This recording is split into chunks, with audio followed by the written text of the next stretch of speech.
السلام علیکم جی، کیا حال ہیں آپ سب کے؟ آئی ہوپ آپ سب بالکل ٹھیک ٹھاک ہوں گے، خیر خیریت سے ہوں گے۔ میں بھی بالکل ٹھیک ہوں الحمدللہ۔ تو آج میں نے سوچا کہ آپ سب کے ساتھ اپنا ٹریول اسٹوری شیئر کیا جائے کہ میں نے اسلام آباد سے جدہ تک کا سفر کس طرح سے طے کیا۔ تو چلتے ہیں۔ اس ٹائم ہم موجود تھے اسلام آباد ایئرپورٹ پر۔ ہماری فلائٹ 5:30 بجے کی تھی، لیکن ہم لوگ 1 بجے ہی پہنچ گئے تھے، اور جب ہم ایئرپورٹ پہ پہنچے تو ہمیں پتہ چلا کہ ہماری فلائٹ 1 گھنٹہ مزید لیٹ ہے، یعنی کہ اب وہ 6:30 بجے فلائی کرے گی۔ تو ویٹ کرنا کافی مشکل ہو گیا تھا، کیونکہ بہت زیادہ لمبا ٹائم تھا، اور آپ کو پتہ ہے بچوں کے ساتھ بہت زیادہ مشکل ہوتا ہے۔ بچے بالکل بھی ویٹ نہیں کرتے، اور ویٹ کرنا ہوتا ہی مشکل ہے، چاہے کسی بھی بات کا ویٹ ہو۔ لیکن فائنلی جب ہمیں یہ اعلان ہوا کہ آپ لوگ اپنی سیٹوں پہ جا کر بیٹھ سکتے ہیں، تو بڑی خوشی ہوئی، اور اللہ کا لاکھ لاکھ شکر ادا کیا کہ یہ انتظار کی گھڑیاں ختم ہوئیں۔ اور میں اور انفال کافی ایکسائٹیڈ تھے، اور میں بہت زیادہ نروس بھی تھی، کیونکہ میرا یہ فرسٹ ٹریول تھا اور اکیلے میں، اور کیونکہ ساتھ میں جینٹس کوئی نہ ہو تو لیڈیز کے لیے کافی مشکل ہو جاتا ہے۔ لیکن شکر الحمدللہ سفر طے ہو ہی گیا۔ مسئلہ صرف لگیج کے ٹائم پہ آیا تھا، کیونکہ لگیج لیڈیز کے لیے کیری کرنا کافی مشکل ہو جاتا ہے، بٹ پھر فائنلی ہم جا کے اپنے پلین میں بیٹھ گئے، اور خوشی اور کافی ایکسائٹیڈ بھی تھے، اور انتظار کر رہے تھے کہ کب پلین فلائی کرے گا، کیونکہ پلین میں بیٹھنے کے بھی آدھا گھنٹے کے بعد، مطلب 6 بجے ہم جا کے پلین میں بیٹھ گئے تھے، اور اس کے آدھے گھنٹے کے بعد پلین اسٹارٹ ہوا، اور شکر کیا جب پلین چلنے لگا۔ اور اسلام آباد انٹرنیشنل ایئرپورٹ کا آپ کو لوگو نظر آ رہا ہوگا، اور ہم اس کو بائے بائے کر رہے تھے اور کافی ایکسائٹیڈ بھی تھے۔ اور جب پلین چلنے لگا تو جو پیچھے پٹھان بھائی تھے انہوں نے صحیح شور غل مچایا ہوا تھا، اور اچھا سفر تھا، لیکن شور شرابہ بہت زیادہ تھا، اور اس پلین کے ساتھ ہمارا فرسٹ ایکسپیرینس تھا، اور اچھا ایکسپیرینس تھا۔ اور 6:34 پہ پلین نے تھوڑا اسپیڈ پکڑنا شروع کی، لیکن صحیح اسپیڈ ہمارے پلین نے جا کے پکڑی 6:41 پہ، اور تب ہمیں لگا کہ جی ایس فائنلی ہم فلائی کرنے لگے ہیں۔ اور بس دعائیں پڑھ رہے تھے، اللہ کا شکر ادا کر رہے تھے، اور اللہ سے دعائیں کر رہے تھے کہ اللہ پاک ہمیں خیر خیریت سے اپنے مقام تک پہنچا دیں، کیونکہ ہوائی سفر ہو یا کوئی بھی سفر ہو، آپ کو بہت ڈر لگ رہا ہوتا ہے، اور مجھے تو بہت ہی زیادہ ڈر لگ رہا تھا، کیونکہ یہ جس طرح سے پلین کریش ہو جاتے ہیں اس طرح کے خیالات آ رہے تھے، لیکن کہتے ہیں کہ پازیٹیو سوچنا چاہیے۔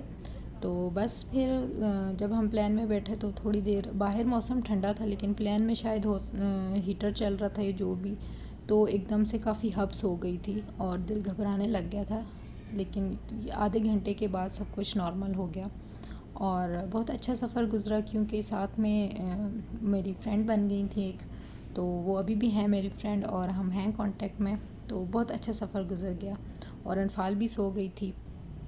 دین فائنلی ہمیں تو 5 گھنٹوں کا کہا گیا تھا، لیکن 5.5 گھنٹے تقریباً ہو گئے تھے ہمیں اسلام آباد سے جدہ تک پہنچتے، تو 12:07 پہ تقریباً ہمارا پلین لینڈنگ کی پوزیشن میں تھا، اور بہت زیادہ خوشی ہو رہی تھی۔ بس تھوڑا سا سیڈ اس لیے تھے کیونکہ ہمیں قرنطینہ کا ٹائم تھا، تو ہمیں آگے سے ہوٹل جانا تھا، تو اس لیے سیڈ تھی، لیکن یہ خوشی ہو رہی تھی کہ چلو فائنلی ہمارا سفر خیر خیریت سے طے ہو گیا، اور اب ہم اس جدہ ایئرپورٹ پر لینڈ کرنے لگے ہیں۔ اور جب روشنیاں نظر آنے لگیں تو ہم نے کہا کہ بس اب ہم لینڈ کرنے لگے ہیں، لیکن نہیں، وہ روشنیاں بہت پہلے ہی شروع ہو گئی تھیں نظر آنے، اور لینڈ کرتے کرتے ہمیں کافی ٹائم لگ گیا تھا۔ اور یہ ہمارا پلین تقریباً لینڈ کر چکا تھا۔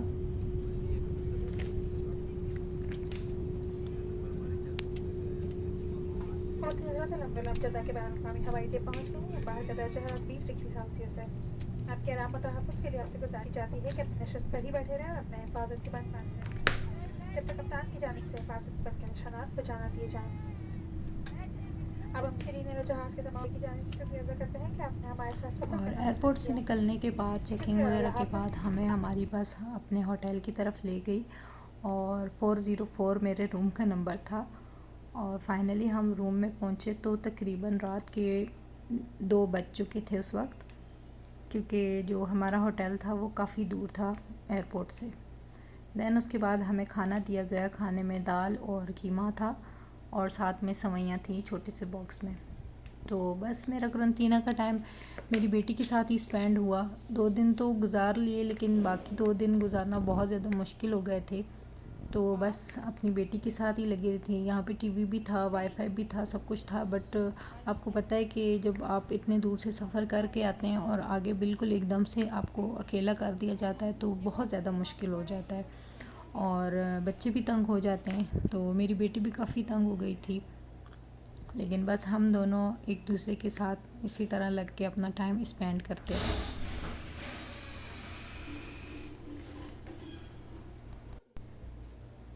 اور میں انفال کی پکچرز وغیرہ بناتی تھی تو یہ تنگ بھی ہو جاتی تھی، کیونکہ ٹائم تو اسپینڈ کرنا تھا۔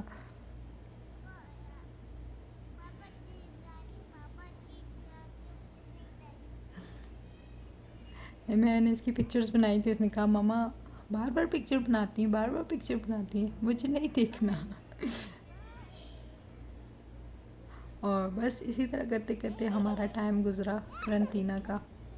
صبح ہوتی تھی، دوپہر ہوتی تھی، رات ہوتی تھی، بس اسی طرح۔ اور پھر لاسٹ ڈے تو گزر ہی نہیں رہا تھا، اور فائنلی وینسڈے کو ڈے آیا جب ہم اس قید سے آزاد ہوئے، اور میرے ہسبینڈ ہمیں لینے آئے اور ہم نے اس ہوٹل کو بائے بائے کیا،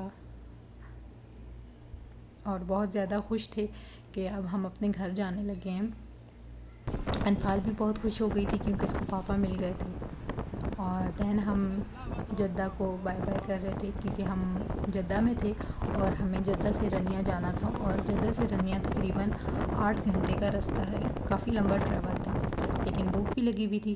تو سب سے پہلے میں نے قید سے نکلنے کے بعد سب سے پہلے میں نے یہاں کا البیک کھایا، بھوک بھی کافی لگی ہوئی تھی اور مزے کا بھی بہت لگا، اور اس کے بعد ہم اپنے ٹریول کے لیے رواں دواں ہو گئے، اور میں اور انفال تو سو گئے تھے۔ صبح ہم لوگ پہنچے تقریباً 5:30 کے قریب ہم گھر پہنچے صبح، اور بس یہ تھا میرا سفر۔ آئی ہوپ آپ سب کو میری ویڈیو پسند آئی ہوگی۔ اللہ حافظ۔